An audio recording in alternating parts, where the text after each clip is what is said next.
είναι ότι συγκρίνεις τη ζωή σου, την καθημερινότητά σου. Ναι. Το ότι ξυπνάς 7,5 ώρα για να πας στη δουλειά και το συγκρίνεις με τα highlights ενός ανθρώπου ο οποίος, ας πούμε, μένει στην Αμερική και κάνει τη ζωή που πάντα θα ήθελες να κάνεις εσύ. Ειδικά στα 20s. Είναι η φάση του πειραματισμού. Αν δεν δοκιμάσω πολλά πράγματα για να δω τι από αυτά μου ταιριάζει, πώς θα έχω εικόνα, βιωματικά, όχι θεωρητικά, για να αποφασίσω τελικά τι θέλω να κρατήσω και τι δεν θέλω. Το αγαπάω πάρα πολύ το AI. Το χρησιμοποιώ και εγώ καθημερινά. Ναι. Αλλά αν επιτρέψουμε σε οποιονδήποτε εξωτερικό παράγοντα να μας πάρει τη δυνατότητα αυτή της ίδιας της σκέψης και της δημιουργικής σκέψης και της κριτικής ικανότητας, τότε τι θα μας μείνει? Αν θέλεις να αλλάξεις τη ζωή σου προς το θετικό, είναι καλό να παρατηρήσεις και λίγο τι ερεθίσματα παίρνεις γενικότερα. Πώς ξέρω ότι αυτή η δουλειά εμένα δεν με ικανοποιεί? Πρέπει να αλλάξω κατεύθυνση.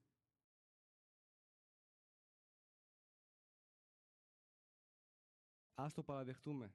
Οι τράπεζες δεν είναι πάντα με το μέρος μας. Και γι' αυτό υπάρχει η Άνοδος Labs, μια fintech εταιρεία που φέρνει την επανάσταση στα οικονομικά χρησιμοποιώντας blockchain τεχνολογία για να σου δώσει τον πλήρη έλεγχο των χρημάτων και των δεδομένων σου.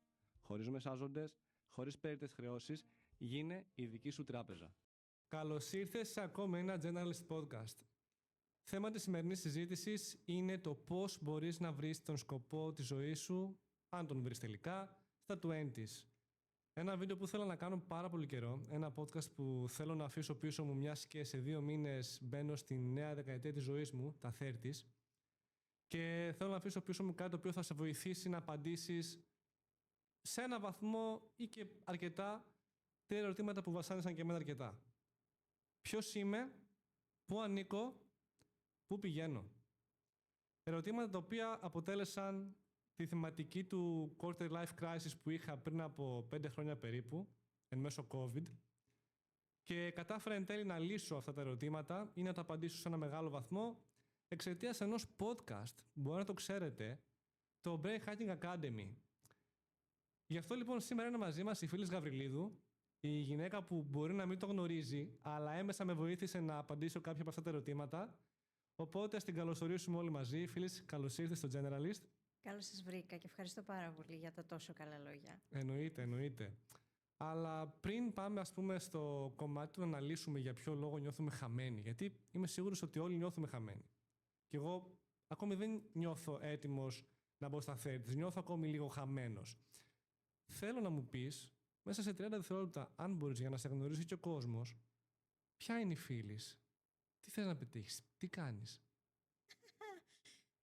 Μετά από πάρα πολλή ενδοσκόπηση, αγαπητέ Ιορδάνη, και πολλές περιπτώσεις στις οποίες έφαγα τα μούτρα μου, διαπίστωσα ότι τα πράγματα είναι πάρα πολύ απλά και ότι είμαι εδώ για να είμαι χαρούμενη πρώτα απ' όλα, να γνωρίσω τον εαυτό μου και μέσα από αυτό να ξεδιπλώσω ό,τι έχω να ξεδιπλώσω τέλος πάντων σε αυτόν τον κόσμο και να αφήσω ένα σχετικό αποτύπωμα. Περισσότερο όμως γιατί εγώ απολαμβάνω το να συνδέομαι και να προσφέρω και να κάνω όλα αυτά που κάνω.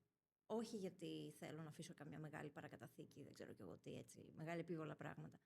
Γιατί για το εδώ και τώρα είμαστε. Τελικά. Για το εδώ και τώρα, ναι, και είναι κάτι το οποίο με βρίσκει πάρα πολύ σύμφωνο, γιατί το core value μου και σαν podcast και σαν Ιορδάνη είναι η προσφορά. Το να μπορώ να προσφέρω σε οποιαδήποτε μορφή. Αλλά ας πούμε λίγο στο ζουμί. Είναι φυσιολογικό να νιώθω χαμένο στα 20's.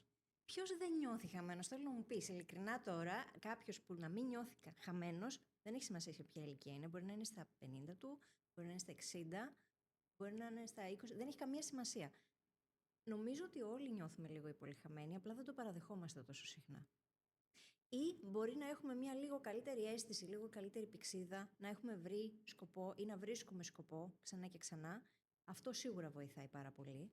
Να είναι ξεκάθαρες οι αξίες μας και ο σκοπός μας, που δεν είναι ποτέ ένας συγκεκριμένος και αλλάζει, εξελίσσεται μαζί με εμάς. Νομίζω εκείνοι οι άνθρωποι νιώθουν λίγο πιο σίγουροι για τον εαυτό τους. Κατά τα άλλα, όλοι νιώθουμε λίγο πολύ χαμένοι. Πολύ ωραία. Το πώς αντιλαμβανόμαστε τον εαυτό μας, το πώς φτιάχνουμε την ταυτότητά μας. Θεωρώ, εγώ σαν Ιορδάνης, ότι έχει να κάνει πάρα πολύ με το τι ταμπέλες μας έχουν βάλει. Είναι τόσο σημαντικές αυτές οι ταμπέλες? Είναι κάτι που μπορούμε να βρούμε και μόνοι μας? Είναι σημαντικές οι ταμπέλες στον βαθμό που μας έχουν βοηθήσει μέχρι το σημείο που μας έχουν βοηθήσει. Γιατί χωρίς αυτές, ποιος θα ήσουν? Δεν ήρθαμε στον κόσμο με manual, δεν ξέραμε ποιοι είμαστε. Εκεί όμως μπαίνει η αυτογνωσία. Γιατί χρειάζεται να γνωρίσουμε τον εαυτό μας και να δούμε ποιες από αυτές τις ταμπέλες μας εξυπηρετούν και τις θέλουμε και ποιες δεν χρειαζόμαστε πια και μπορούμε να τις αποβάλουμε και να επιλέξουμε κάτι διαφορετικό για τον εαυτό μας. Και κάτι που λέω πάντα είναι ότι δεν γνωρίζεις, δεν ανακαλύπτεις ποιος είσαι. Δεν πιστεύω ότι ισχύει αυτό. Πιστεύω ότι επιλέγεις ποιος θέλεις να είσαι μέσα από την αυτογνωσία και μέσα από το να δεις τελικά εγώ τι κρατάω και τι αφήνω και γίνεσαι σιγά σιγά αυτό το άτομο. Και αυτό έχει πολύ μεγαλύτερη δύναμη και είναι και μέσα στη ζώνη ελέγχου μας. Αφού μιλάμε και ως brain hackers. Ναι. Αυτή την αυτογνωσία λοιπόν, εγώ πώς μπορώ να την αναπτύξω? Είμαστε εδώ και το συζητάμε. Ναι. Κάνεις ερωτήσεις. Ναι. Γράφεις. Ναι. Γράφω, τα έχω γράφεις γραμμένα πολύ. εγώ, η αλήθεια είναι. Ήρθα με όλες τις ερωτήσεις που θέλω να σου κάνω. Πέρα από αυτό όμως, ενώ αν γράφεις εσύ για σένα, και δεν το λέω με την έννοια του κρατάμε ημερολόγιο ντε και καλά, αλλά συζητάς με τον εαυτό σου. Και ποιος δεν συζητάει? Ναι, συζητάω πολλές φορές τον εαυτό μου. Τι συζητάει όμως είναι το θέμα, γιατί είναι άλλο πράγμα το να εγκλωβίζομαι σε ένα αρνητικόστροφο narrative και να συνεχίζω απλά να το αναπαράγω και να κάνω και λάθος ερωτήσεις του τύπου γιατί μου συμβαίνουν αυτά και γιατί η ζωή δική μου είναι έτσι και δεν είναι αλλιώς και δεν ξέρω και εγώ τι. Γιατί αν κάνεις τέτοιες ερωτήσεις θα παίρνεις και τις ανάλογες απαντήσεις. Και είναι άλλο το να κάνεις πολύ βαθύτερες ερωτήσεις, υπαρξιακές, που σε βοηθούν να ανακαλύψεις πρώτα απ' όλα ποιος είσαι, τι δεν πηγαίνει και τόσο καλά και να αρχίσεις σιγά σιγά να αλλάζεις αυτό το αφήγημα, το εσωτερικό. Και όταν το κάνουμε αυτό, τότε είναι που αρχίζουμε και χτίζουμε αυτή την αυτογνωσία. Το να αναγνωρίσουμε τα patterns μας, μοτίβα συμπεριφοράς που ίσως έχουμε από το παρελθόν, τα οποία τα επαναλαμβάνουμε χωρίς να το συνειδητοποιούμε, γίνονται υποσυνείδητα συνήθως. Αυτό είναι αυτογνωσία, να καταλάβω ποια είμαι και τι κάνω και γιατί το κάνω αυτό που κάνω, για να μπορώ να επιλέξω τι από αυτά θα κρατήσω και τι θα αφήσω. Το καταλαβαίνω, ναι. Και το νιώθω σε μεγάλο βαθμό. Ξέρεις τι με προβληματίζει όμως? Πώς μπορώ να αποκτήσω αυτογνωσία, να γνωρίσω καλύτερα τον εαυτό μου, εάν όλα γύρω μου συνεχώς αλλάζουν, με ραγδαίους ρυθμούς όμως? Σε αυτό βοηθάει το να παίρνουμε χώρο και χρόνο για εμάς, για να σκεφτόμαστε. Γιατί ο κόσμος πάντα θα είναι τόσο επιθετικός ή και πολύ περισσότερο επιθετικός. Γιατί το θεωρώ επίθεση όλο αυτό που συμβαίνει γύρω μας. Θεωρώ ότι είμαστε σε έναν διαρκή πόλεμο.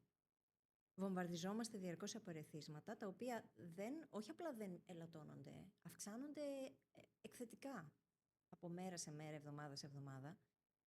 Και δεν θα το κάνει κανείς άλλος αυτό για μας, το να δημιουργήσουμε το χώρο και το χρόνο για τον εαυτό μας, με τον εαυτό μας, για να σκεφτούμε, να κάνουμε αυτή την εσωτερική συζήτηση, την ενδοσκόπηση. Αυτό δεν θα γίνει αν δεν το επιλέξουμε. Και είναι λογικό να νιώθουμε έτσι, παωμένοι μέσα σε αυτό το σύστημα το οποίο απλά συνέχεια μας βομβαρδίζει με κάτι, με στόχο να νιώθουμε ανασφαλείς και να αγοράζουμε πράγματα. Ως επιτοπλίστων. Ναι. Μίλησες πριν για το να γράφω και τον εαυτό μου.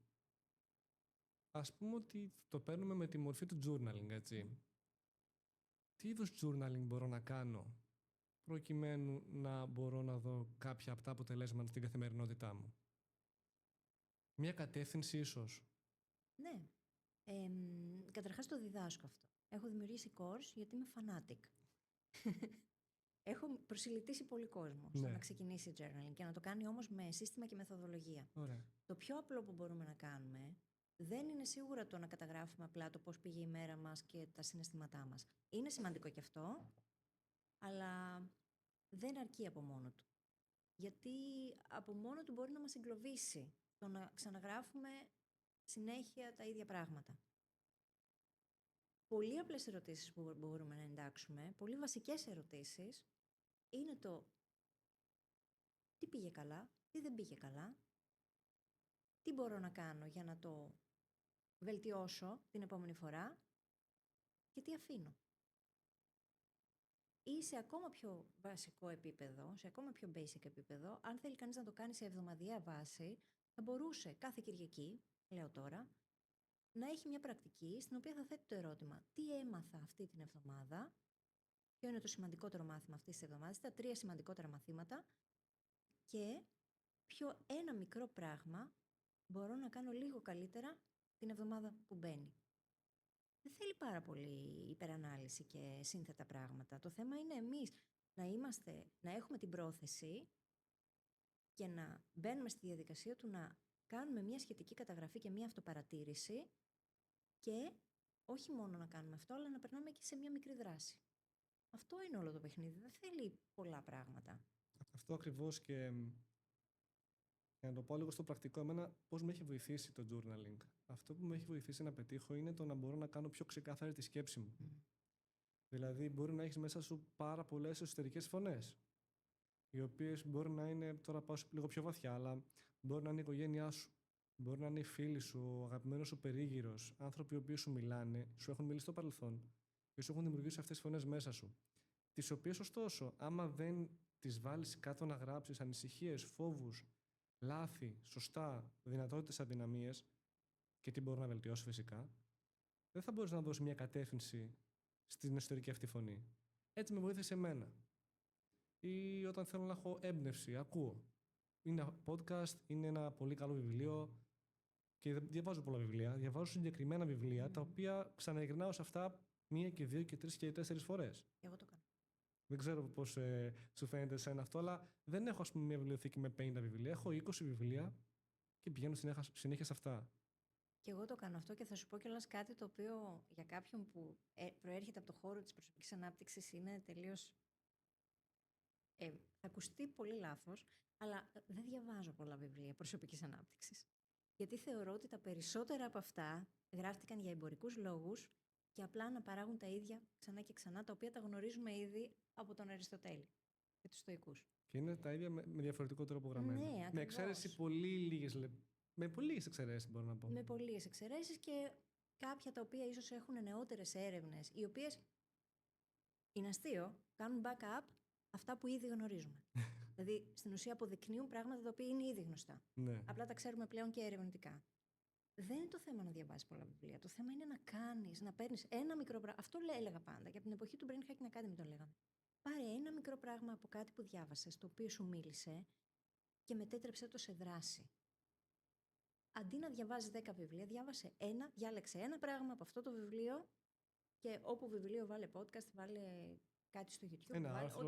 οτιδήποτε. Και θα είσαι πολύ πιο μπροστά από κάποιον που διάβασε τα 10 βιβλία. Γιατί η δράση είναι το θέμα. Και το journaling πιο συγκεκριμένα, η γραφή γενικότερα, και το να συζητάμε, ο λόγος, μας βοηθάει να καταλάβουμε κι εμείς οι ίδιοι πρώτα απ' όλα τι σκεφτόμαστε και τι αισθανόμαστε. Εμένα προσωπικά με βοηθάει να αποσαφηνίσω το τι σκέφτομαι, να κατανοήσω προβλήματα, γιατί αν μπορείς να εξηγήσεις ένα πρόβλημα, αν καταφέρεις να το εξηγήσεις το πρόβλημα μάλλον, αυτό το δίνω σαν πρακτική, οι πιθανότητες να βρεις και τη λύση μέσα στην εξήγηση είναι πάρα πολλές. Γιατί πολλές φορές δυσκολευόμαστε με διάφορες καταστάσεις επειδή δεν έχουμε κατανοήσει ακριβώς ποιο είναι το πραγματικό πρόβλημα. Αν μπούμε στη διαδικασία όμως να το κάνουμε αυτό και να το εξηγήσουμε πρώτα απ' όλα στον εαυτό μας, θα βρεθούμε πολλά βήματα πιο μπροστά από ό,τι ήμασταν πριν. Και δυστυχώς οι άνθρωποι δεν το κάνουμε αυτό. Δεν γράφουμε αρκετά. Ειδικά τώρα στην εποχή του AI, που πλέον κάνουμε outsource και Καλά, έπιασες θέμα συζήτησης τώρα. Θα φάμε όλο το podcast αυτό. Το αγαπάω πάρα πολύ το AI. Το χρησιμοποιώ και εγώ καθημερινά. Ναι. Αλλά το να κάνω outsource, το να σκέφτομαι, το θεωρώ. Είναι σαν ένας μυς και ο εγκέφαλος. Αν δεν τον γυμνάζεις, αρχίζει και ατροφή κι αυτός. Και αν επιτρέψουμε σε οποιονδήποτε εξωτερικό παράγοντα να μας πάρει τη δυνατότητα αυτή της ίδιας της σκέψης και της δημιουργικής σκέψης και της κριτικής ικανότητας, τότε τι θα μας μείνει? Αυτό ακριβώς. Πολύ, πολύ καλό. Μιλήσαμε πριν για τις εσωτερικές φωνές, έτσι. Mm-hmm. Εγώ είχα μια ζωή μέσα μου, 2 φωνές, οι οποίες μάλλωναν πάρα πολύ μεταξύ τους. Η μία φωνούλα μου έλεγε τι πρέπει να κάνω, Mm-hmm. και η άλλη φωνούλα από δεξιά μου έλεγε τι θέλω να κάνω. Πώς καταφέρνω να δημιουργήσω μια ισορροπία ανάμεσα στο ποια φωνή πρέπει να ακούσω κάθε φορά? Είπες πρέπει όμως. Ποια φωνή πρέπει να ακούσεις κάθε φορά? Το κόβω στο μοντάζ. Όπως? Το κόψω στο μοντάζ. Όχι, όχι. Σε πειράζω. Είναι... Καταρχάς, το γεγονός ότι άκουγες και τη φωνή του τι θέλω να κάνω είναι πάρα πολύ μεγάλο πράγμα. Πολλοί άνθρωποι δεν την ακούνε καν αυτή τη φωνή, δεν έχουν σύνδεση μαζί της. Μένουν μόνο στο κομμάτι του τι πρέπει και το πώς έχω εκπαιδευτεί να σκέφτομαι και τι έχω εκπαιδευτεί να θέλω και τι νομίζω ότι θέλω, ενώ δεν το θέλω στην πραγματικότητα. Πώς το ξεχωρίζω όμως αυτό? Με πάρα πολύ εσωτερική δουλειά. Με το να γράφεις, να κάνεις ψυχοθεραπεία, να κάνεις συζητήσεις, να αυτοπαρατηρείσαι. Γιατί ο προγραμματισμός αυτός, ο τρόπος με τον οποίο έχουμε γαλουχηθεί μεγαλώνοντας, είναι πάρα πολύ ισχυρός και υποσυνείδητος. Για να τον αντιληφθείς και να ξεχωρίζεις τελικά τι είναι αυτό που θέλω και τι είναι αυτό που έμαθα ότι πρέπει να κάνω, πρώτα απ' όλα το πιο εύκολο πράγμα για να παρατηρήσεις είναι η ίδια σου συμπεριφορά και το να το βάλεις κάτω από το μικροσκόπιο και να πεις ωραία, εγώ αυτό το ήθελα τώρα. Και τι είναι αυτό το οποίο με έκανε να συμπεριφερθώ με αυτόν τον τρόπο και όχι με κάποιον άλλον. Και επίσης, ταιριάζει με τις αξίες μου και τα θέλω μου. Γιατί συνήθως δεν είναι τόσο τα θέλω, είναι οι αξίες μας. Αν κάτι κουμπώνει με τις αξίες μας, τις οποίες καλό είναι να τις ανακαλύψει κανείς.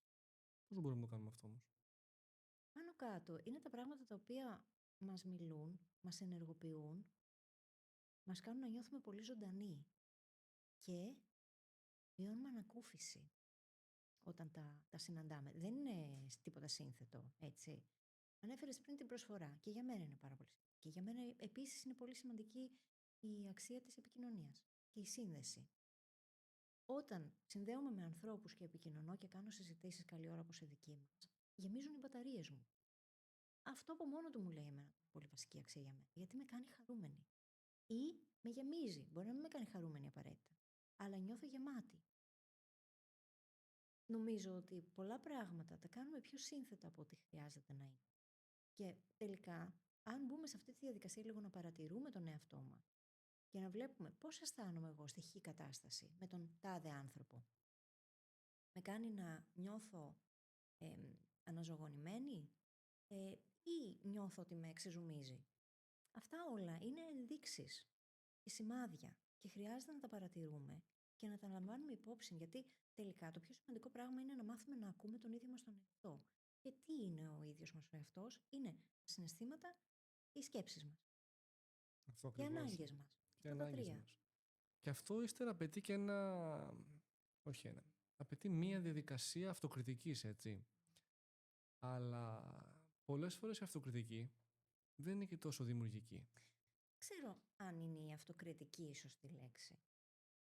Νομίζω ότι είναι η ενδοσκόπηση και η διάθεση να πάρουμε feedback, αλλά όχι με την έννοια της κριτικής, να δημιουργήσουμε μάλλον καλύτερα κύκλους ανατροφοδότησης, παρατηρώντας τη ζωή μας, μέσα από τους οποίους όμως μαθαίνουμε, όχι αυτοτιμωρούμαστε. Γιατί νομίζω εκεί αναφέρεσαι όταν λες για αυτοκριτική, ότι πολλές φορές το χρησιμοποιούμε αυτοτιμωρητικά και αυτομαστιγωνόμαστε γιατί δεν κάναμε το χύψη, δεν το κάναμε σωστά, κάναμε πάλι λάθος ή δεν ξέρω και εγώ τι άλλο. Όλα αυτά τα πράγματα όμως αποτελούν ανατροφοδότηση. Είναι πληροφορία. Το τι θα κάνουμε με αυτή την πληροφορία είναι πολύ σημαντικό. Θα τη χρησιμοποιήσουμε για να τιμωρήσουμε τον εαυτό μας ή θα τη χρησιμοποιήσουμε για να δούμε τι πήγε καλά, τι δεν πήγε καλά, τι μπορώ να κάνω λίγο καλύτερα την επόμενη φορά. Ποιες επιλογές θα μπορούσαν να με πάνε λίγο πιο κοντά στον εαυτό που θέλω και θα με απομακρύνουν από τον άλλον εαυτό που δεν θέλω. Και τελικά όλο το παιχνίδι δεν είναι τόσο στο να κάνουμε πράγματα για να γίνουμε χαρούμενοι και ευτυχισμένοι. Στην αρχική φάση νομίζω ότι είναι πιο σημαντικό να αρχίσουμε να αφαιρούμε εκείνα τα οποία μας κάνουν λιγότερο χαρούμενους, να αφαιρούμε μιζέρια και σιγά σιγά αυτό θα δημιουργήσει ένα trajectory το οποίο θα μας φτάσει σε μια καλή ομοιόσταση, αν μη τι άλλο. Ναι. Και πόσο σημαντικό είναι το ποιους θα επιλέξεις για να αποτελούν τους κύκλους ανατροφοδότησής σου. Και να μην είναι άνθρωποι οι οποίοι, ας πούμε, μπορεί να εκμεταλλευτούν ή να εργαλοποιήσουν τη σχέση αυτή που τους δίνεις σαν feedback προκειμένου να πετύχουν δικούς τους στόχους. Δεν είναι το feedback για να το δίνουμε εμείς όπου θέλουμε. Ναι. Πρέπει να μας το ζητήσουν, να έχουμε την άδεια για να το δώσουμε. Το feedback όμως που θα πάρω, ξέρω πάντα ότι δίνεται με πολύ αγάπη, με πολύ νιάξιμο και με τη διάθεση να με βοηθήσουν. Και το ίδιο πράγμα κάνω κι εγώ. Γιατί αν ζητήσω τη γνώμη για το podcasting από κάποιον που δεν έχει ιδέα τι είναι, πόσο πολύ μπορεί να με βοηθήσει αυτό που θα μου πει. Καθόλου. Ή αν δεν ακούει έστω, έτσι. Και βάλε, όπου podcast, βάλε οποιοδήποτε άλλο παράδειγμα. Χρειάζεται να ακούμε και τις γνώμες εκείνες οι οποίες πραγματικά μπορούν να έχουν βαρύτητα. Και σίγουρα να μετατρέψουμε και εμείς τη δική μας εσωτερική φωνή σε καλύτερη παρέα. Σημαντική ικανότητα να μπορούμε να μείνουμε μόνοι, έτσι. Γιατί φοβόμαστε τόσο πολύ τη μοναξιά όμως? Γιατί έχει πολύ φασαρία μέσα στο κεφάλι μας. Και δεν τολμάμε να μείνουμε με αυτό το άβολο, νομίζω. Αυτό νομίζω ότι είναι το μεγαλύτερο πρόβλημα. Και όσο η τεχνολογία μας βομβαρδίζει, βασικά δεν είναι η τεχνολογία το πρόβλημα, οι άνθρωποι το κάνουμε αυτό. Όσο βομβαρδιζόμαστε διαρκώς από πληροφορία, εκπαιδεύεται και ο εγκέφαλος στο να είναι μονίμως σε κίνηση. Μάλλον, δεν καλή λέξη η κίνηση. Να είναι συνέχεια σε υπερδιέγερση. Και αυτό είναι και αυτό μια δεξιότητα. Αν το σκεφτείς. Εκπαιδεύεται ο εγκέφαλος να είναι μόνιμα σε υπερδιέγερση, που σημαίνει ότι όσο περνάει ο καιρός και όσο περισσότερο το κάνουμε αυτό, τόσο πιο δύσκολο γίνεται το να μείνουμε στην ησυχία. Γνωρίζω ανθρώπους που αδυνατούν να μείνουν στη σιωπή έστω και για 5 λεπτά και πρέπει μονίμως να παίζει podcast ή να παίζει κάτι, τηλεόραση, οτιδήποτε, να ακούγεται. Δεν μπορούν να μείνουν στην ησυχία. Αυτή η συνεχής φασαρία, έτσι. Ναι. Αυτή η συνεχώς έκρηση ντοπαμίνης που θέλουμε να αναζητούμε. Είναι πάρα πολύ δύσκολο. Και αν δεν μπούμε στη διαδικασία πολύ συνειδητά να κάνουμε αποτοξίνωση, να απέχουμε για λίγο από όλη αυτή την φασαρία και να δώσουμε τη δυνατότητα στο νευρικό μας σύστημα να επαναρρυθμιστεί από την αρχή, να πέσουν οι ρυθμοί δηλαδή, δεν θα γίνει. Μιλήσαμε πριν για τις σχέσεις που έχουμε με τον κοινωνικό μας περίγυρο και πόσο σημαντικές είναι αυτές για να μπορέσουμε να αναπτύξουμε και εμείς τη δική μας αυτοκριτική, αυτογνωσία, να μπορούμε να φτιάξουμε έναν κύκλο ανατροφοδότησης, έτσι. Πώς γνωρίζω εγώ, ας πούμε για μια ρομαντική σχέση, έτσι, ότι αυτή η σχέση με πηγαίνει μπροστά ή ότι αυτή η σχέση με κρατάει πίσω? Εκείνες ειδικά που είναι στον πιο κοντινό μας κύκλο και νιώθουμε ότι βλέπουν μέσα μας το καλό και το καλύτερο και είναι εκεί για να μας χειροκροτήσουν, να μας βοηθήσουν στις φάσεις εκείνες που μπορεί να πέφτουμε, μας ανεβάζουν. Αυτοί οι άνθρωποι, και εμείς αντίστοιχα κάνουμε το ίδιο για εκείνους, έτσι, αυτοί οι άνθρωποι είναι θησαυρός. Γενικά πιστεύω ότι και όταν δημιουργούνται τέτοιες σχέσεις, τότε νομίζω ότι είναι και το ιδανικό. Ενώ αν είμαι με μία σύντροφο που μονίμως βρίσκει κάτι να κριτικάρει, σεξι, να κατηγορήσει και αντί να προσπαθήσει να δημιουργήσει τις συνθήκες και για τη σχέση να αναπτυχθεί, αλλά και για το άτομο που έχει απέναντι του της να αναπτυχθεί και αντίστοιχα να θέλει να αναπτυχθεί και το ίδιο, αν δεν υπάρχει αυτό, τότε μάλλον η δυναμική δεν είναι η ιδανική που θα θέλαμε. Εκείνο που ξέρουμε ότι κάτι πρέπει να το αφήσουμε πίσω, ας πούμε. Ναι. Νομίζω ότι είναι καλό να είμαστε με ανθρώπους που θέλουν να μας δουν να πετυχαίνουμε και εμείς αντίστοιχα να θέλουμε να δούμε εκείνους να πετυχαίνουν. Ακριβώς. Και αυτό που δεν μου αρέσει καθόλου είναι η σημερινή τάση ότι αν κάτι δεν μας βοηθάει να προχωρήσουμε εμείς οι ίδιοι μπροστά, το παρατάμε. Όχι. Δεν είναι έτσι. Πρέπει να θέσουμε όρια, υγιή όρια. Πώς θέτω όμως υγιή όρια? Ξέρεις τι, με συζήτηση και πολλή αυτογνωσία επίσης. Γιατί τα όρια δεν είναι ότι αυτό δεν μου αρέσει, μην το ξανακάνεις. Αυτό δεν είναι όριο. Ούτε είναι όριο του να καυγαδίζεις και να φωνάζεις. Δεν μπαίνουν έτσι τα όρια. Είναι λίγο μια λάθος αντίληψη νομίζω που επικρατεί. Δεν μπαίνουν έτσι τα όρια. Τα όρια τι είναι? Πρακτικά τα όρια τα βάζουμε πρώτα μέσα μας. Για το να γνωρίσουμε τον εαυτό μας, να καταλάβουμε τι είναι αποδεκτό και τι δεν είναι για μένα. Και έπειτα να το επικοινωνήσουμε αυτό στο περιβάλλον. Οι άλλοι δεν είναι υποχρεωμένοι να τα σεβαστούν. Φυσικά. Αλλά έτσι ξέρουμε όμως και ποιους θα αφήσουμε πίσω. Ναι, ή θα τους αφήσουμε πίσω ή θα διαπραγματευτούμε μέσα μας τη σχέση μαζί τους. διαφορετικά. Γιατί μπορεί να είναι ένα άτομο το οποίο δεν θέλεις να το αφήσεις πίσω, αλλά το πόσο θα του επιτρέπεις από εδώ και πέρα να σε επηρεάζει ψυχολογικά και πόσο χρόνο θα το αφιερώνεις, αυτό μπορείς να το διαλέξεις. Μπορείς να το ξεκαθαρίσεις μέσα σου πρώτα απ' όλα. Οπότε δεν είναι ότι θα αφήσεις πίσω απαραίτητα ανθρώπους, αλλά χρειάζεται να είναι πολύ ξεκάθαρο η κάθε σχέση τι θέση έχει μέσα σου και στη ζωή σου. Είτε φιλική είτε ρομαντική κάθε σχέση. Κάτι που θέλω να συζητήσω πάρα πολύ ήταν ότι. Ναι, μιλήσαμε για τη σχέση και λοιπά, αλλά κάτι το οποίο μας βασανίζει αρκετά είναι το fear of missing out. Σε σχέση με τον Ναι, FOMO, όπως το είπες. Τι είναι αυτό το FOMO ακριβώς το οποίο συζητάνε όλοι και γιατί δημιουργείται? Και εν τέλει πώς μπορώ να το καταπολεμήσω, αν μπορώ να το καταπολεμήσω εν τέλει? Δεν μπορείς να το καταπολεμήσεις εν τέλει. Μπορείς όμως να το διαχειριστείς. Πώς? Πολύ καλύτερα από το διαχειριζόμαστε συνήθως. Πρώτα απ' όλα, τι είναι το FOMO? Χρειάζεται να καταλάβουμε πώς δουλεύει ο μηχανισμός. Ο άνθρωπος είναι φτιαγμένος για να θέλει πράγματα.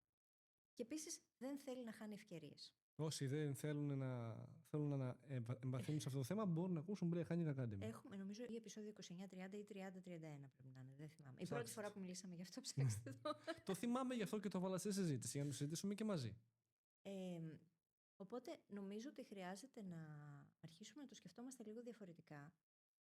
Να καταλαβαίνουμε πότε αυτό που μας συμβαίνει είναι FOMO και γιατί μας συμβαίνει επίσης. Γιατί πολλές φορές μπορεί να μπαίνουμε σε αυτή την ψυχολογία γιατί θέλουμε να αποφύγουμε κάτι άλλο. Π.χ. Με έχει πιάσει καταναλωτική μανία. Δεν θέλω να χάσω καμία ευκαιρία. Ήταν και Black Friday αυτές τις μέρες και Cyber Monday χθες. Δεν και καλά, εγώ πρέπει να ψωνίσω γιατί βομβαρδίζομαι από τη μία απ' έξω, αλλά και από μέσα κάτι με κάνει να θέλω να πάρω αυτές τις μικρές εκκρίσεις ντοπαμίνης. Και το FOMO μπορεί να εκδηλώνεται και με το να ακούω συνέχεια podcasts ή να διαβάζω το κάθε επόμενο βιβλίο το οποίο υπέπεσε στην αντίληψή μου ότι κυκλοφόρησε ή οτιδήποτε μπορεί να είναι. Μπορείς να βάζω όλα αυτά σε πρακτική ποτέ? Ναι. Και αυτό δεν μας κάνει και χαρούμενους, γιατί δημιουργεί έναν φαύλο κύκλο μέσα μας, ανικανοποίητου.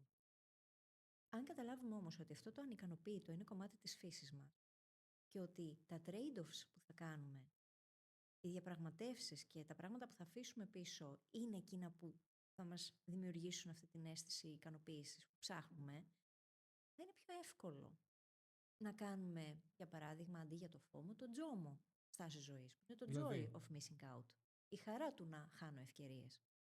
Και θα σου πω ότι από τη στιγμή που ξεκίνησα να το κάνω αυτό για μένα και να λέω όχι, περισσότερα όχι, και να είναι πολύ ξεκάθαρο το γιατί θέλω να το κάνω αυτό τώρα. Είναι επειδή όντως το θέλω, βγάζει νόημα, ή το θέλω επειδή είδα κάτι και νομίζω ότι πρέπει και εγώ να το κάνω, γιατί το κάνουν όλοι. Πάντα να υπάρχει αυτή η αυτοπαρατήρηση από πίσω. Και αυτά τα υγιή όρια που βάζουμε και στον εαυτό μας και στους άλλους, ας πούμε. Γιατί πραγματικά το θέλω. Έχω ένα επεισόδιο στις Φιλοσοφίες που μιλάμε για το πώς να κάνουμε let go. Και η καλεσμένη μου είναι ένα εξαιρετικό άτομο, η Βάσια Κόντου, shout out φίλη μου, και βοηθάει ανθρώπους και να ξεκαθαρίσουν τη ζωή τους, τα οικονομικά τους, αλλά και τα σπίτια τους. Και έχουμε κάνει λοιπόν ένα επεισόδιο και ξεκινήσαμε με αυτή τη λογική του. Ωραία, πώς χτίζω το skill του να κάνω let go. Και είναι πάρα πολύ απλό το να ξεκινήσει κανείς με το σπίτι του το ίδιο, κάνοντας ξεκαθάρισμα. Και να θέσει και κάποιους κανόνες. Π.χ. Δηλαδή. Αν έχω 7 footer και θέλω να πάρω καινούρια footer, θα πρέπει μία από αυτές τις 7 να τη διώξω. Αλλιώς δεν παίρνω καινούρια footer. Στο πρόγραμμά μου εγώ έχω έναν κανόνα για να κάνω το time management. Ανά πάσα περίπτωση, μάλλον αναπερίοδο, είτε αυτό σημαίνει μήνα, είτε σημαίνει εβδομάδα, δεν βάζω ποτέ πάνω από 3 project ανοιχτά. Ποτέ. Που σημαίνει ότι αν έρθει κάτι καινούριο, σαν πρόταση, και είναι έξτρα, και το θέλω πολύ, θα πρέπει να διαπραγματευτώ ποιο από τα 3 προηγούμενα θα κάνω let go. Ή δεν θα κάνω κανένα let go και θα τα αφήσω για αργότερα. Αυτό με βοηθάει πάρα πολύ. Γιατί το FOMO είναι πολύ μεγάλη κινητήριος δύναμη και δυστυχώς είναι παντού. Οπότε, όταν εμφανίζεται μια ευκαιρία, πώς αποφασίζω εγώ αν χωράει στο πρόγραμμα ή δεν χωράει. Τέτοιοι μικροί κανόνες μπορούν να βοηθήσουν πάρα πολύ. Οπότε, αν έχεις στο μυαλό ότι μέχρι 3 γιατί και ρεαλιστικά, αν το δούμε, δεν μπορούμε να διαχειριστούμε περισσότερα οι άνθρωποι. Δεν γίνεται. 3 project ανοιχτά. Και αυτό απλοποιεί πάρα πολύ τα πάντα. Γιατί σε αναγκάζει να το σκεφτείς πριν πεις το ναι. Και πόσο σε βοηθάει να αναπτύξεις την αναλυτική σου σκέψη όλο αυτό, έτσι. Ναι. Σε θέμα γνωστικό και εγκεφάλου. Πόσο σημαντικό είναι να καταλάβουμε μέσα μας στα 20s, καλά, όχι μόνο στα 20s πλέον, αλλά και σε όλες τις ηλικίες, αλλά κυρίως στα 20s, θα μιλήσω για τον εαυτό μου, έτσι. Ότι το fear of missing out προέρχεται από τα social media. Προέρχεται και από τα social media και... Κυρίως από τα social media, έτσι. Ναι, μα δεν μπορείς να ξεφύγεις από αυτά, εκτός αν τα κλείσεις όλα κάποια στιγμή. Κάνεις μια μικρή αποτοξίνωση. Είναι κάτι που προτείνεις αυτό? Ναι, είναι πολύ ανακουφιστικό. Οι πρώτες 2 μέρες είναι δύσκολες. Ναι. Μετά το έχεις σαν πρόγραμμα, είναι κάτι το οποίο... Εγώ το κάνω, ναι. Και τώρα το κάνουμε και στο community, μάλιστα. Αυτή την περίοδο που τρέχει, κάνουμε ένα detox μέχρι και τις 31 Δεκεμβρίου. Τι είναι, όλο το Δεκέμβρη? Πρόσεξε τώρα. Το θέμα δεν είναι να κάνεις. Δεν είναι ρεαλιστικό να πούμε ότι θα απέχουμε τελείως από όλα τα social media και από τα πάντα. Εμένα είναι και κομμάτι της δουλειάς μου. Δεν μπορώ να απέχω. Αλλά μπορείς να βάλεις κάποιους κανόνες που είναι πολύ αυτοφροντιστικοί. Για παράδειγμα, 1 ώρα πριν κοιμηθώ. Δεν ακουμπάω τίποτα. Κλείνω τα πάντα, το βάζω στο D&D. Ούτως ή άλλως, εμένα οι ειδοποιήσεις μου δεν χτυπάνε ποτέ για τίποτα. Οπότε, αν έχω ένα τέτοιο κανόνα, ότι για 1 ώρα τουλάχιστον πριν τον ύπνο δεν ακουμπάω τη συσκευή μου, την έχω παρατήσει κάπου και την έχω ξεχάσει ότι υπάρχει, έτσι ώστε να κάνω έτσι ένα diffuse και να χαλαρώσω και να μπορέσω να κοιμηθώ και πιο εύκολα και καλύτερα. Και αντίστοιχα το πρωί δεν ακουμπάω τη συσκευή μου και δεν ανοίγω υπολογιστή για τουλάχιστον 1 ώρα αφού ξυπνήσω, αυτό από μόνο του είναι ένα είδος detox. Γιατί αλλιώς είμαστε μόνοι μας στην πρίζα. Άνθρωποι που κοιμούνται με το κινητό δίπλα στο κεφάλι τους και ξυπνάνε και το πρώτο πράγμα που κάνουν είναι να σκρολάρουν, έχει φανεί και ερευνητικά ότι έχουν πολύ περισσότερο στρες μέσα στη μέρα. Δεν προλαβαίνει ο εγκέφαλος να καταλάβει ότι ξύπνησε και ξυπνάει με πολύ βίαιο τρόπο όταν το πρώτο πράγμα στο οποίο εκτίθεσαι είναι ειδοποιήσεις. Και όχι μόνο αυτό. Είναι ότι συγκρίνεις τη ζωή σου, την καθημερινότητά σου. Ναι. Ότι ξυπνάς 7,5 ώρα για να πας στη δουλειά και το συγκρίνεις με τα highlights ενός ανθρώπου ο οποίος, ας πούμε, μένει στην Αμερική και κάνει τη ζωή που πάντα θα ήθελες να κάνεις εσύ. Δεν είναι έτσι. Ο οποίος επίσης δεν περνάει τόσο καλά. Ο οποίος επίσης δεν περνάει τόσο καλά, έτσι. Πόσο σημαντικό είναι να αφαιρέσουμε από μέσα μας αυτή την ανάγκη της σύγκρισης. Δεν γίνεται. Η σύγκριση είναι πολύ βασικό κομμάτι της ανθρώπινης ανάπτυξης. Μπορούμε όμως να τη χρησιμοποιήσουμε πολύ διαφορετικά από ό,τι τη χρησιμοποιούμε. Γιατί? Τι κάνουμε συνήθως? Βλέπουμε κάτι π.χ. στα social media, συγκρίνουμε τον εαυτό μας και νιώθουμε απευθείας άσχημα. Το ίδιο πράγμα, αν αλλάξεις λίγο το mindset, μπορείς να το χρησιμοποιήσεις. Πρώτα απ' όλα, σαν άσκηση αυτοπαρατήρησης, να πεις «ΟΚ, τώρα εγώ ένιωσα άσχημα. Γιατί ένιωσα άσχημα? Γιατί μου το προκάλεσε αυτό? Θέλω τη ζωή που έχει αυτό το άτομο? Θέλω να ζω όπως αυτό το άτομο για να έχω αυτό που έχει τώρα, αυτό που βλέπω μπροστά μου?» Αν η απάντηση είναι όχι, δεν σε αφορά.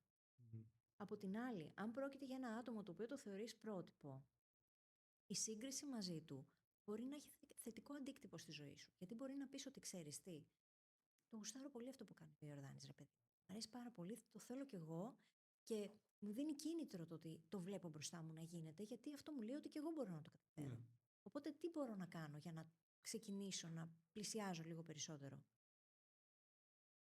Μπορεί η σύγκριση να χρησιμοποιηθεί ως εργαλείο ανάπτυξης.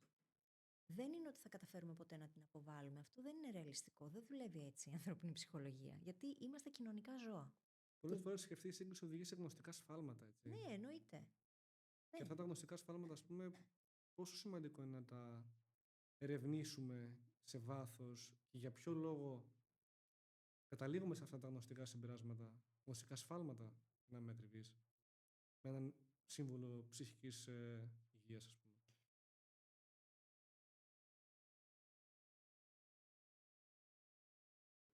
Εν τω μεταξύ, παιδιά, έχω έναν φίλο, Θανάσης. Αυτός αυτή τη στιγμή είναι στο Βιετνάμ και δεν έχει πρόσβαση σε τράπεζα για κάποιο λόγο. Δεν ξέρω γιατί. Και του έχω στείλει λεφτά και δεν έχουν πάει καν ακόμη. Του έστειλα πριν από μία εβδομάδα περίπου. Και ακόμη δεν έχει λάβει τα λεφτά και κοντεύει να μείνει από λεφτά ο χαζός εκεί πέρα που έχει βρεθεί. Το έχω τη λύση. Ποια λύση? Άνοδος.finance. Τι είναι αυτό? Η εφαρμογή μας που έρχεται σύντομα, Newbank, 3 δευτερόλεπτα. Δηλαδή θα όλο του τον στείλω κόσμο. λεφτά τώρα και σε 3 δεύτερα θα είναι στο κινητό του. Στον κόσμο, 3 δευτερόλεπτα. Μέσω εφαρμογή. Μέσω εφαρμογής. Ούτε ένα δεύτερο παραπάνω. Άνοδος.finance. Πολύ καλό. Άνοδος. Θανάση, σου φέξε. Και αυτό και η αυτοπαρατήρηση πάλι θα πω εδώ. Παίζει ρόλο. Δηλαδή, τη στιγμή εκείνη που ένιωσες κάτι, αυτό είναι θησαυρός. Γιατί το ένιωσα, γιατί ένιωσα τώρα έτσι, επειδή είδα τον τάδε να κάνει αυτό. Γιατί μου το προκάλεσε αυτό, μέσα μου τι αντιδράει, γιατί ο κόσμος είναι καθρέφτης. Οι άνθρωποι γύρω μας είναι καθρέφτες, τα social media είναι καθρέφτες. Αυτά που αισθανόμαστε, αυτά που μας καθρεφτίζουν, είναι πράγματα τα οποία μπορούμε να τα χρησιμοποιήσουμε για να γνωρίσουμε τον εαυτό μας. Και κατ' επέκταση στις ανάγκες μας, έτσι. Ναι, ναι. Και ταυτόχρονα να το φέρουμε στο συνειδητό, γιατί είναι πολύ πιθανό κάτι που είδα και με έκανε να νιώσω άσχημα για τον εαυτό μου. Αν το σκεφτώ πολύ συνειδητά και πω, γιατί τι ένιωσα τώρα πρώτα απ' όλα, τι ήταν αυτό που συνέβη μέσα μου. Ένιωσα θλίψη, ένιωσα ζήλια, ένιωσα φθόνο. Γιατί, τι μου το προκάλεσε αυτό. Και να το εξηγήσω, να το αναλύσω συνειδητά. Και μετά να πω, ναι, όμως. Και αυτό συμβαίνει σε όλους μας, έτσι. Θα ήθελα να κάνω το trade-off του να ζήσω αυτή τη ζωή. Και αυτή η ερώτηση εμένα με βοηθάει πάρα πολύ. Γιατί μαζί με αυτό που βλέπεις θα πάρεις και τη ζωή του αλλού. Δεν μπορείς να διαλέξεις τι θα πάρεις. Πρέπει να πάρεις, να κάνεις αυτά που έκανε για να πετύχεις αυτό που πέτυχε. Τι θέλω αυτή τη ζωή. Απλά πολλές φορές όταν βλέπουμε κάτι που έχει καταφέρει κάποιος, π.χ. τώρα, ας πάρουμε για παράδειγμα τον Ryan Holiday. Που είναι συγγραφέας, τον ξέρουμε κι εγώ κι εσύ και πιθανότατα και οι άνθρωποι που μας ακούν και έχει καταφέρει κάποια πράγματα, ρε παιδί μου. Εγώ δεν είμαι σίγουρη ότι θέλω να κάνω αυτά που έχει κάνει για να γράψω αντίστοιχα βιβλία. Δηλαδή, μπορεί να νιώσω άσχημα γιατί βλέπω ότι ο Ράιαν έχει καταφέρει αυτό και αυτό. Αυτό να μου δώσει το κίνητρο που λέει εδώ και ο φίλος μας. Του να πω, ωραία, εγώ τι μπορώ να κάνω για να το κάνω μόντελ, αλλά με τον δικό μου τρόπο. Και ταυτόχρονα να μου γίνει και συνειδητό ότι δεν χρειάζεται εγώ να νιώθω άσχημα που δεν είμαι ο Ράιαν, που δεν μπορώ να κάνω αυτά που κάνει ο Ράιαν, γιατί εγώ μπορώ να κάνω αυτά που εγώ θέλω με τον δικό μου τρόπο και να δω πώς μπορώ να δημιουργήσω κάτι αντίστοιχο στη δική μου κατάσταση. Ή έτσι όπως το αντιλαμβάνομαι εγώ, πες μα κάνω λάθος.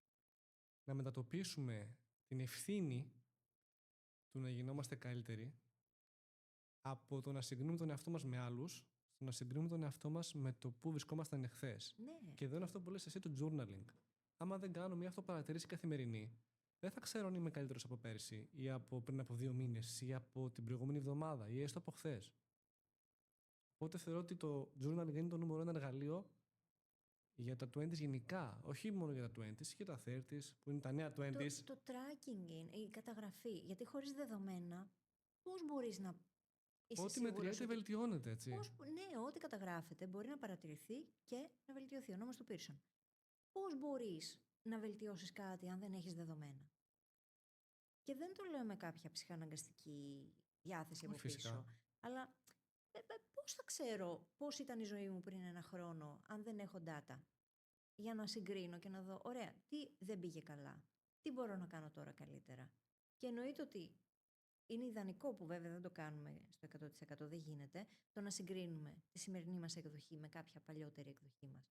Γιατί τότε είναι που μπορούμε να δούμε την πρόοδό μας. Και επίσης, μία σύγκριση που δεν την αναφέρουμε συχνά, αλλά την κάνουμε επίσης συνέχεια, είναι το να συγκρίνουμε τον εαυτό μας με άτομα που ίσως να μην είναι τόσο τυχερά όσο εμείς. Και θα σου πω κιόλας ότι αυτό συμβαίνει όταν μπαίνουμε στη διαδικασία να εκφράσουμε την ευγνωμοσύνη μας. Γιατί τι κάνουμε όταν θέλουμε να εκφράσουμε ευγνωμοσύνη? Ευχαριστώ πάρα πολύ για αυτά που έχω. Δεν είναι πιο υγιές όμως αυτό?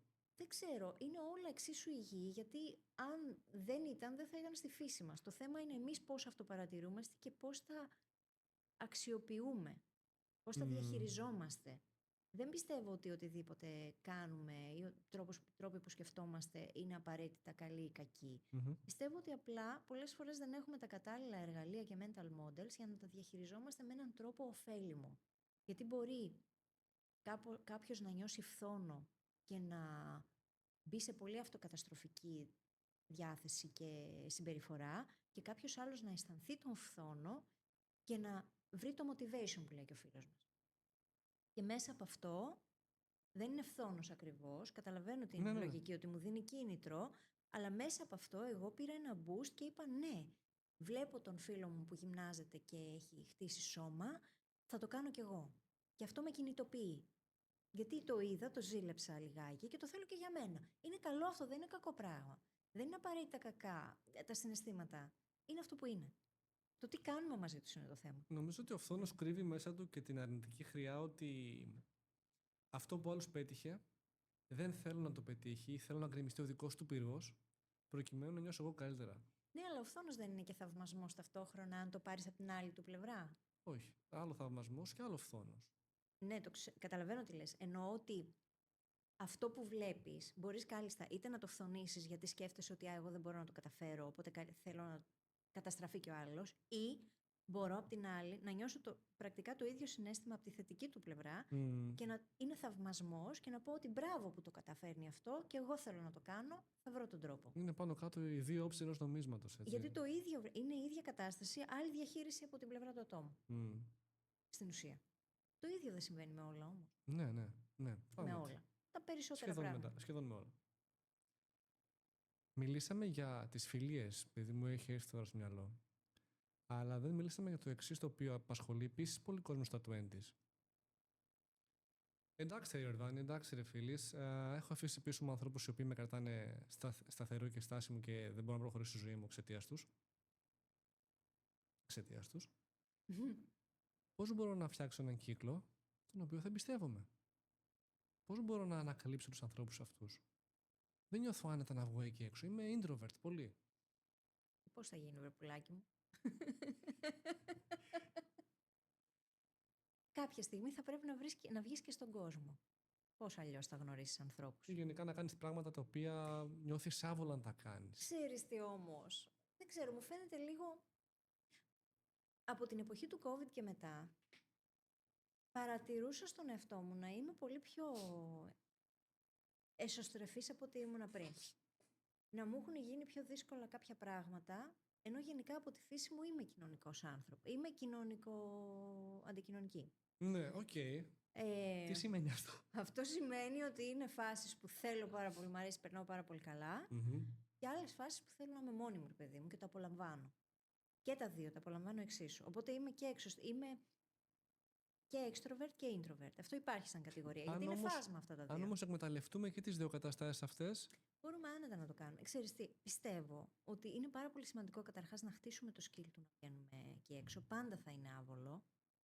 Αλλά δεν γίνεται και να χτίσεις περιβάλλον καινούριο αν δεν κάνεις αυτά που είναι άβολα. Ειδικά οι πρώτες φορές που θα πας να πιάσεις την κουβέντα με κάποιον που δεν γνωρίζεις ακόμα, είναι πάρα πολύ άβολες. Αλλά και αυτό είναι κομμάτι της διαδικασίας για να χτιστεί μια σχέση και να συνδεθείς με κάποιον άλλον. Επίσης δεν είναι μόνο το περιβάλλον των ανθρώπων απαραίτητα που έχεις, αλλά και των ερεθισμάτων που παίρνεις. Δηλαδή, αν θέλεις να αλλάξεις τη ζωή σου προς το θετικό, είναι καλό να παρατηρήσεις και λίγο τι ερεθίσματα παίρνεις γενικότερα μέσα στην καθημερινότητα. Δηλαδή, τι podcasts ακούς, τι Garbage in, garbage out. Garbage in, garbage out. Σκουπίδια μέσα, σκουπίδια έξω. Θέλει πολύ προσοχή. Και επίσης, μετά, μπορείς να κάνεις μικρά βηματάκια για να αρχίσεις να γνωρίζεις άλλους ανθρώπους. Δεν θα γίνει αλλιώς. Μπορεί να γραφτείς σε μια θεατρική ομάδα, αν σε ενδιαφέρει το θέατρο. Μπορεί να ξεκινήσεις να γυμνάζεσαι ή να αρχίσεις να πηγαίνεις εκδρομές στη φύση. Κάπως θα πρέπει να βγεις από το comfort zone. Γιατί μέσα στο comfort zone τα πράγματα παραμένουν απλά ίδια. Ξέρεις γιατί γελάω? Ο μεγαλύτερος μου φόβος και το που ένιωθα πιο πολύ άβολα ήταν η έκθεση. Λέω θα ξεκινήσω podcast. Ναι. Ναι, είναι μεγαλύτερος και από το φόβο του θανάτου ο φόβος της έκθεσης. Συνήθως το λένε για το public speaking αυτό. Ναι. Αλλά ναι, σκέψου ότι οι περισσότεροι άνθρωποι φοβούνται πάρα πολύ να εκτεθούν Και αυτό τι μας λέει? Δυσκολευόμαστε πάρα πολύ να βγούμε από το comfort zone μας. Εν τω μεταξύ, το αστείο ποιο είναι? Η βιολογία μας έχει πολύ συγκεκριμένα συστήματα με τα οποία αντιδράει σε αυτό το άβολο. Αν τα γνωρίζουμε, είναι πολύ φυσιολογικά. Νιώθεις ότι θα πάθεις κρίση πανικού εκείνη την ώρα. Πάρε παράδειγμα την παρουσίαση που ήρθες και τις προάλλες και με είδες. Συμπερίληψη. Όταν πρωτοβγήκα στη σκηνή για να μιλήσω, έχω δώσει πάρα πολλές ομιλίες, έχω μιλήσει χιλιάδες ώρες νομίζω μπροστά σε κάμερες και μικρόφωνα, αλλά αυτό δεν το είχα ξανακάνει ποτέ σαν κατάσταση, να παρουσιάσω ολόκληρη εκδήλωση. Οπότε ήταν κάτι πολύ καινούριο για μένα. Αν έδινα απλή ομιλία ήταν εύκολα τα πράγματα. Και όταν πρωτοβγήκα στη σκηνή, το ήξερα όμως από πριν ότι θα νιώσω έτσι, ήμουνα πολύ καλά προετοιμασμένη γι' αυτό, γιατί πάντα έτσι συμβαίνει. όχι, δεν εννοώ ότι ήμουν προετοιμασμένη από άποψη προετοιμασίας. Ήμουν προετοιμασμένη ψυχολογικά για το πώς θα το βιώσω σε ψυχοσυναισθηματικό και βιολογικό επίπεδο. Οπότε ήξερα ότι για το πρώτο λεπτό που θα έχω βγει εκεί πέρα έξω, θα νομίζω ότι θα πάθω κρίση πανικού. Και αυτό συνέβη. Ίδρωσα ολόκληρη, τα γόνατά μου τρέμανε, τα ήξερα όμως όλα αυτά. Τα γόνατά μου τρέμανε, πραγματικά ίδρωσα πιο πολύ και από ότι υδρώνω στο γυμναστήριο, ήταν αστείο. Έτρεμε η φωνή μου, αλλά επειδή βγήκα και είχα προετοιμαστεί ήδη από αυτό και ήξερα ότι θα παραδεχτώ και τον φόβο μου δημόσια, γιατί αυτό βοηθάει πάρα πολύ όταν το κάνουμε, δεν είπα ότι παιδιά δεν θα το κάνω, αλλά ξαφνώ μη φεύγω, γεια σας. Βγήκα παρόλα αυτά. Γιατί ήμουν σίγουρη, και έτσι έγινε, ότι μετά το πρώτο λεπτό το σώμα μου θα επανέλθει στο φυσιολογικό, γιατί θα δω ότι τελικά αυτός ο φόβος, γιατί είναι τελείως υποσυνείδητος και αρχαίγονος φόβος, θα δει ο εγκέφαλος στην πράξη ότι δεν κινδυνεύω στην πραγματικότητα, δεν με κυνηγάει καμία αντιλόπη και κανένα λιοντάρι, είμαι ασφαλής και θα επανέλθουν τα πράγματα στο φυσιολογικό. Είχες accountability partners όλο αυτό, δηλαδή κάποιον στον οποίο είχες εκμυστηρευτεί όλα αυτά τα συναισθήματα και τον είπες είσαι υπεύθυνος να με βοηθήσεις, αν με δεις με αυτόν τον τρόπο, να μου το πεις? Αλλά επειδή είμαι πάρα πολύ ανοιχτή με τα συναισθήματά μου, έχω δουλέψει πάρα πολύ πάνω σε όλα αυτά. Ήμουν πολύ ανοιχτή με όλη την ομάδα. Ναι. Τους έλεγα ότι έχω άγχος, ότι όμως ξέρω ότι είμαι μια χαρά και θα τα καταφέρω. Επίσης βοηθούσα και εκείνους με το δικό τους το άγχος, όποιον τέλος πάντων το χρειάστηκε. Επειδή είσαι πιο αγχωμένη. όχι, δεν ήμουν πιο αγχωμένη. Ήξερα, ξέρεις τι, είναι πολύ περίεργο. Αλλά άμα είσαι προετοιμασμένος για το τι σε περιμένει σε βιολογικό επίπεδο, κάπως ξέρεις ότι είναι κομμάτι της διαδικασίας. Εγώ το αποδέχτηκα και δεν χρειάστηκα κάποιον να με στηρίξει είτε και καλά. Δεν χρειαζόμουν στήριξη. Απλά ήθελα να το λέω, γιατί όταν το λες και το μοιράζεσαι, πάντα γίνεται πιο εύκολο. Δεν ήταν ότι χρειαζόμουν κάποιον είτε και καλά να με στηρίξει σε αυτό. Αυτό που θέλω να πω είναι ότι το άβολο πάντα θα είναι εκεί. Αν θέλουμε όμως εμείς να κάνουμε αλλαγές στη ζωή μας και να χτίσουμε καινούριο κύκλο φιλικό, να γνωρίσουμε ανθρώπους, να αρχίσουμε να κάνουμε καινούριες συνεργασίες, θα πρέπει να βγούμε από το comfort zone μας. Και εγώ όταν ξεκίνησα πριν από 10 χρόνια το podcasting, μου φαίνεται λες και είναι κανένας αιώνας, μόνο 10 χρόνια περάσανε. Σε εκείνη τη φάση, όταν ξεκίνησα τις πρώτες φιλοσοφίες, δεν με ήξερε κανένας. Δεν είχα γνωριμίες. Μόλις είχα συνειδητοποιήσει ότι περνούσα διατροφικές διαταραχές και ήμουνα πολύ δύσκολα ψυχολογικά, όμως ήξερα ότι όλο αυτό με βοηθούσε πάρα πολύ. Και ξεκίνησα να κάνω όλη αυτή τη διαδικασία με το podcast, έχοντας στο μυαλό ότι έτσι θα γνωρίσω πολλούς ανθρώπους, θα μπορέσω να συζητήσω για ένα θέμα το οποίο με καίει με ειδικούς, θα το θεματοποιήσω κιόλας, θα προσφέρω μέσα σε αυτό και όντως έτσι έγινε, γιατί άρχισαν άνθρωποι να έρχονται και να μου λένε, και ας άκουγαν όλο και όλο 5 άνθρωποι μέχρι τότε. Τότε κανείς δεν ήξερε καν τι είναι podcast. Υπήρχε το δικό μου και της Δέσποινας της Κανάκογλου. Γιατί όχι. Αυτό είναι που λέγω η μαμά του podcast στην Ελλάδα. Είναι η Δέσποινα, ναι. Εμείς οι δύο είχαμε podcast τότε. Δεν υπήρχαν άλλα. Εγώ για σένα το είπα, να ξέρεις. Για μένα το πες αυτό. Ναι. Γιατί Θεέ μου. Πάει συζήτηση σε μονοπάτια που δεν πρέπει. Λείπει το άλλο μισό, δεν μπορώ. Νιώθω Λείπει ο Δημήτρης, ναι. Θα έπρεπε να είναι εδώ να μοιράζεται το cringe. Ναι, ρε. Δεν είναι cringe. Είναι η αλήθεια. Είναι cringe. Άσε να το κάνω λίγο πιο cringe. Αυτό που λένε όλοι στα 20s είναι cringe. Οτιδήποτε και να γίνει cringe, έτσι. Όχι, στα δικά Ιωσήφ, συμφωνείς, είναι cringe. Δεν ήταν cringe. Είναι.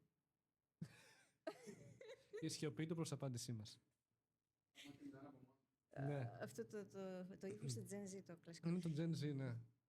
Όχι. Όταν ξεκίνησα, είχα αυτή τη λογική στο μυαλό μου.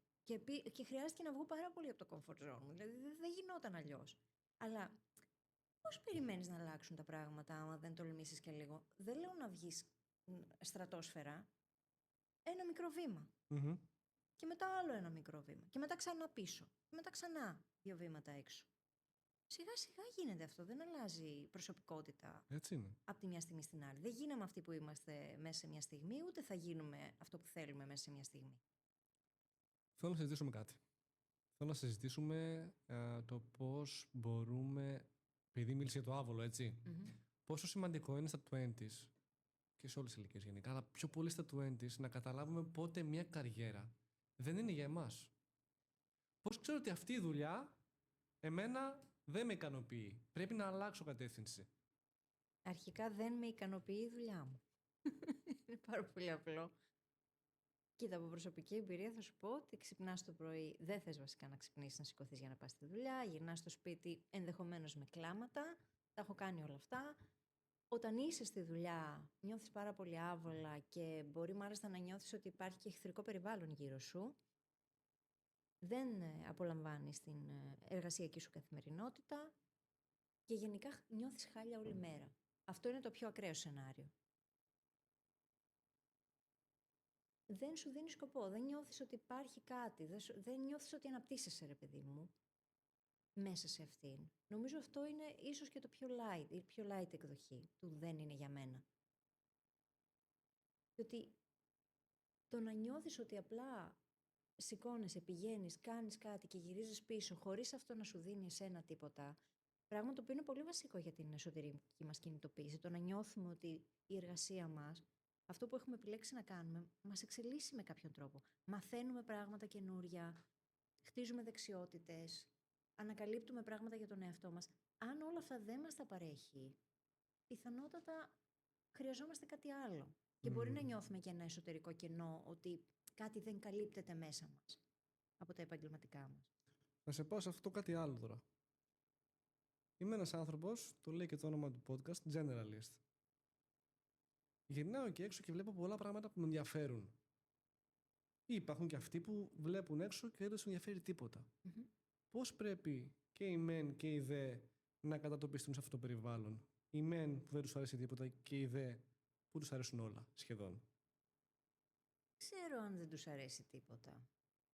Δεν ξέρω αν υπάρχει αυτό. Γιατί πάντα έχουμε έστω ένα ελάχιστο ενδιαφέρον για κάποιο αντικείμενο. Απλά μπορεί να μην μπορούμε να φανταστούμε ότι μπορούμε να κάνουμε κάτι με αυτό ίσως. Από τη μία, το να σε ενδιαφέρουν πολλά πράγματα δεν είναι απαραίτητα κακό. Είναι ωραίο πράγμα. Έχω χτίσει αμέτρητα skills με αυτόν τον τρόπο.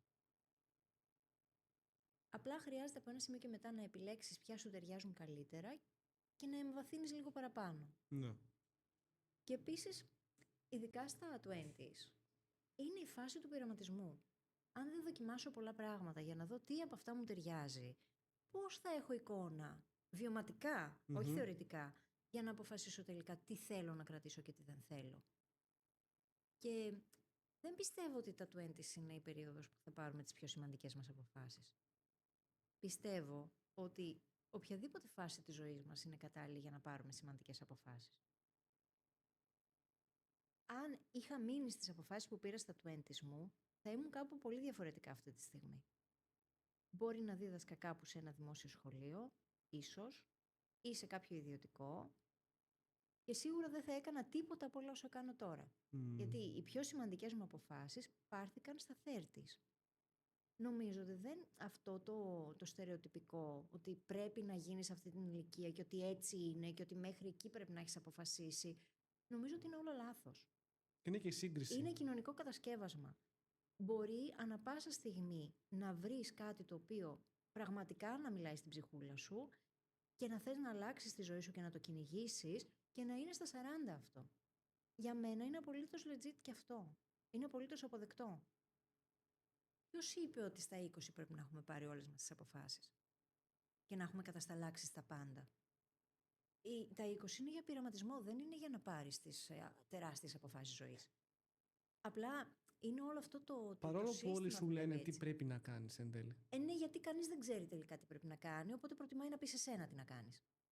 Πόσο αλήθεια. Συγγνώμη, λίγο σκληρό, αλλά. Πόσο αλήθεια. Ναι, κανείς μας δεν ξέρει τι πρέπει να κάνει και τι θέλει να κάνει. Και αν εν τέλει αυτό που κάνει είναι το σωστό. Ναι.